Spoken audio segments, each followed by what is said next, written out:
ছোট্ট শিশু লাবিব, চোখ মুখ যেন মায়ায় ভরা। 4 বছরেই বঞ্চিত মায়ের আদর থেকে ঠিকমতো কাছে পায় না বাবাকেও। জীবিকার সন্ধানে যখন ব্যস্ত প্রতিবন্ধী বাবা, তখন একটা লম্বা সময় একা কাটে লাবিবের।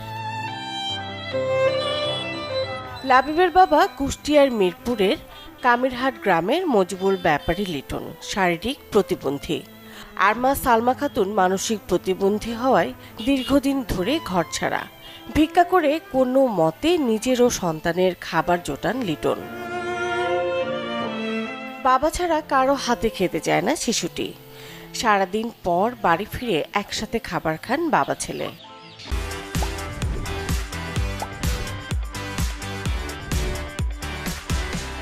আমি প্রতিবন্ধী মানুষ, আমি মানুষের চেয়ার সংসার চালাই। বাবু ওই ঘরে আটকাতে যায়, মা মানসিক প্রতিবন্ধী আছে, কোন চলে কি ঠিক নেই।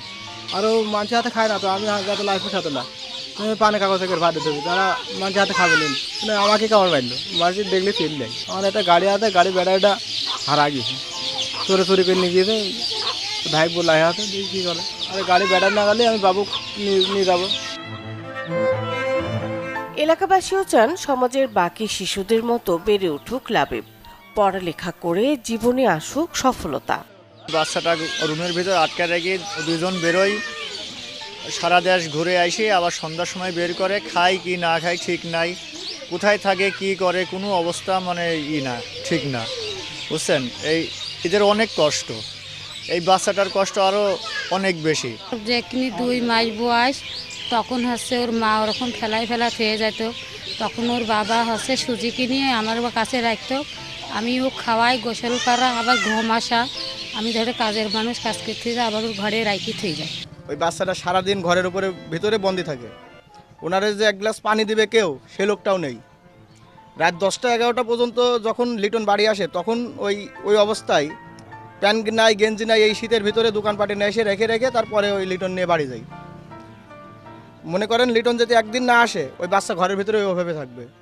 ও এখন ভিক্ষি শিখে না করলে তোর পেট চলে না, এই জন্যই ঘরে আটকাতে যাই। ও আর বলতে পারছে না, মানুষের বল দেখবি, মানুষের বলবি, দেবের কাছে বলটা শিখবি, এটা শিখবি কি করি। অনেকে লাবিবকে এতিমখানা কিংবা দত্তক দেওয়ার পরামর্শ দিলেও তাতে রাজি নন বাবা। দুজনে একসাথে কাটাতে চান সারা জীবন। Desk report, channel 24।